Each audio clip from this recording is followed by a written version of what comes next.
وأبشروا بالجنة التي كنتم توعدون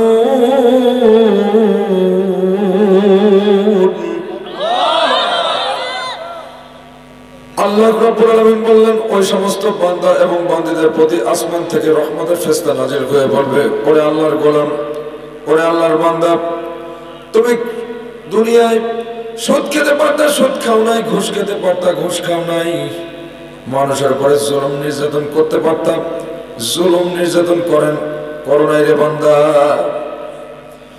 জীবনের শেষ অবধি পর্যন্ত তোমাকে মজবুত ঈমান নিয়ে টিকে থাকতে হয়েছিল, কিন্তু কখনো কোনো বাতিলের কাছে মাথা নত করো নাই। এখন এই মৌতের মাধ্যম দিয়ে আল্লাহ পাক রব্বুল আলামিন তোমাকে শুধু মাফ করে দিচ্ছেন তা নয়, এই মুহূর্তে তোমাকে ঘোষণা দিয়ে দিচ্ছেন চিরস্থায়ী আল্লাহর জান্নাত। জোরে বলে সুবহানাল্লাহ। 2 নম্বর সময় হলো ওমান দিনুক, তোমার দিন কি? আল্লাহ রাব্বুল আলামিন বললেন, ইন্নাদ দীনা ইনদাল্লাহিল ইসলাম।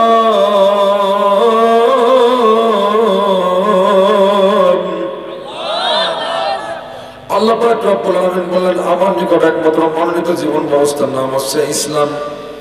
শুধু তাই নয়, আল্লাহ পাক রব্বুল আলামিন এই দুনিয়ায় মানুষ সৃষ্টির উদ্দেশ্য, মানুষ সৃষ্টি যে জন্য এই দুনিয়ার পরে করিয়েছেন আমার বন্ধুগণ, যে জন্য আল্লাহ পাক রব্বুল আলামিন এই জমিনে মানুষ পাঠালেন, শুধু এই সংসার করার জন্য, শুধু এই ফিতনা ফাসাদ করার জন্য আল্লাহ পাক রব্বুল আলামিন দুনিয়ায় মানুষ পাঠান নাই। দুনিয়ায় মানুষ পাঠাইছেন আল্লাহর দিন আল্লাহর জমিনে বাস্তবায়ন করার জন্য, আল্লাহর কোরআনের আইন, আল্লাহর কোরআনের বিধান আল্লাহর জমিনে বাস্তবায়ন করার জন্য। আল্লাহ রাব্বুল আলামিন বললেন, শারআ লাকুম মিনাদ-দীনি মা ওয়াসসা বিহি নূহান ওয়াল্লাযী আওহাইনা ইলাইকা ওয়া মা ওয়াসাইনা বিহি ইব্রাহিম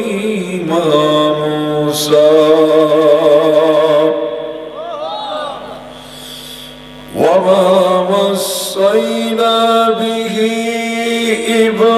إبراهيم وموسى وعيسى أن أقيموا الدين। الله رب العالمين বললেন, এই জমিনে আমি যে উদ্দেশ্যে মানুষ সৃষ্টি করেছি, বিশেষ করে মানুষের উপরে আমার দিন প্রতিষ্ঠা, তাদের উপরে আমি ফরজে আইন করে দিয়েছিলাম। যেমনটা হযরত নূহ আলাইহিস সালাতু ওয়াস সালামের উপর করা হয়েছিল, যেমনটা আল্লাহর খলিল সাইয়েদনা হযরত ইব্রাহিম আলাইহিস সালাতু ওয়াস সালামের উপর করা হয়েছিল, যেমনটা করা হয়েছিল সাইয়েদনা হযরত মূসা আলাইহিস সালামের প্রতি, হযরত ঈসা আলাইহিস সালামের প্রতি। আমার বন্ধুগণ, আজ পর্যন্ত কখনো দেখেছেন নাকি 5 ওয়াক্ত নামাজ পড়তে যে দাঁত ভেঙেছে? দেখেছেন? রাত দিন 24 ঘন্টা জিকির করেছে, দাঁত ভাঙছে, দেখছেন নাকি? আমার বন্ধুগণ, নামাজ পড়তে গেলে দাঁত ভাঙে না, জিকির করতে গেলে দাঁত ভাঙে না, কিন্তু যখন আপনি আল্লাহর জমিনে আল্লাহর কোরআনের দাওয়াত দেওয়ার জন্য, আল্লাহর দ্বীন প্রতিষ্ঠা করার জন্য, যখন বাতিলের বিরুদ্ধে আপনি কোরআনের হক প্রচার করার চেষ্টা করবেন, আস্তে আস্তে করে বলেন তো, বাতিলের পক্ষ থেকে বাধা আছে না নাই? বাতিলের পক্ষ থেকে বাধা আছে। কারণ বাতিল আজীবন হককে ভয় পায়। কাকে ভয় পায়? হককে ভয় পায়। এই জন্য যারা বলে, বিশেষ করে যে ইসলাম একটা জঙ্গি সংগঠন, ইসলাম কি আসলে একটা জঙ্গি সংগঠন?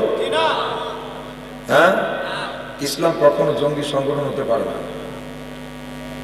ইসলাম যদি জঙ্গি সংগঠন হতো, একটা তাফসীরুল কোরআন মাহফিলে লক্ষ লক্ষ মানুষ হয়, তাহলে এই যে কিছুদিন আগে ঢাকায় জেমস আসছিল, সেখানে তো মারামারি অনেক কিছু হয়েছে। আর এই বাংলাদেশে অনেক বড় বড় তাফসীরুল কোরআন মাহফিল হয়, এখানে পুলিশ প্রোটেকশনও লাগে না। কারণ এখানে আল্লাহ পাক রব্বুল আলামিন তার রহমতের ফেরেশতা দিয়ে বন্টন করে রাখেন চারপাশ। আমার বন্ধুগণ, গভীর মনোযোগ। কোন ব্যক্তি যদি জীবদর্শে যদি আল্লাহর বিধান, আল্লাহর জমিনে আল্লাহর দ্বীন কায়েমের জন্য চেষ্টা না করে, তাহলে কখনোই সেই প্রশ্নের উত্তর দিতে পারবে না। আমার বন্ধুগণ, কবরের 3 নম্বর প্রশ্ন হবে, আমার নবী ও তোমার নেতাকে। কোন ব্যক্তি যদি আল্লাহর নবীকে নেতা হিসেবে না মানে, আল্লাহর নবীর আদর্শ যদি ভালো না লাগে, সে কখনো এই প্রশ্নের উত্তর দিতে পারবে না। কারণ আল্লাহ পাক রব্বুল আলামিন বলেন, ওয়া মা আরসালনাকা ইল্লা রাহমাতাল লিল আলামিন।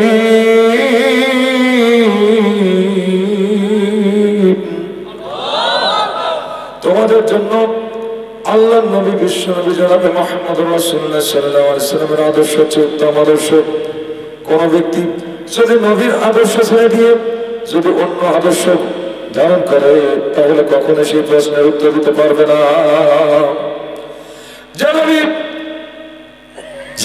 জাহেলি জামানায় মানুষের নীতি নৈতিকতা বলতে কোনো কিছুই ছিল না, মানুষের নৈতিক চরিত্র বলতে কোনো কিছুই ছিল না।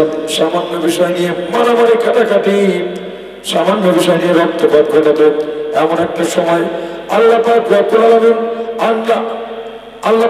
আলামিন তার নবীকে, তার হাবিবকে ওই জাতির প্রতি রহমত বানায় পাঠালে। আসমান থেকে রহমত বানায় পাঠাইছেন, আল্লাহ নবীকে রহমত বানায় পাঠাইছেন। আর এই নবীকে নিয়ে কটূক্তি আছে না নাই?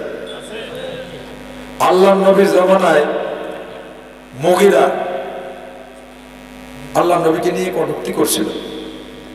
কটূক্তি করার পরে তখন আল্লাহ নবী বলছিল যে উতুল্লিম বাদা যালিকা জানিম, এই আয়াতটা তেলাওয়াত করলেন।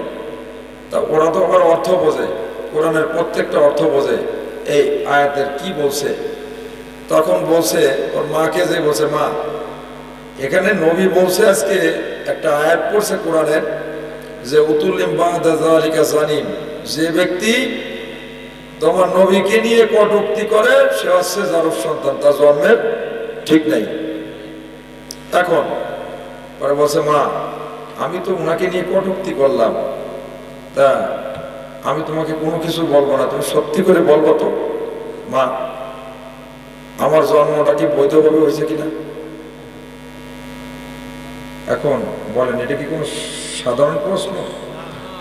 তখন নিচে হয়ে তাকায় আছে সন্তান, মা নিচে হয়ে তাকায় আছে, মায়ের নাম আছে জন্না বেবি। কি জন্না বেবি নিচে হয়ে তাকায় আছে।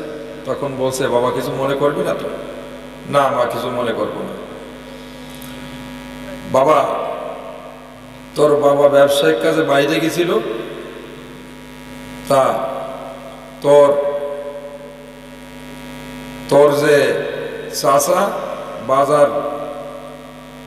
বাসায় বাজার ছিল না, বাজার নিয়ে বাড়িতে আসলো।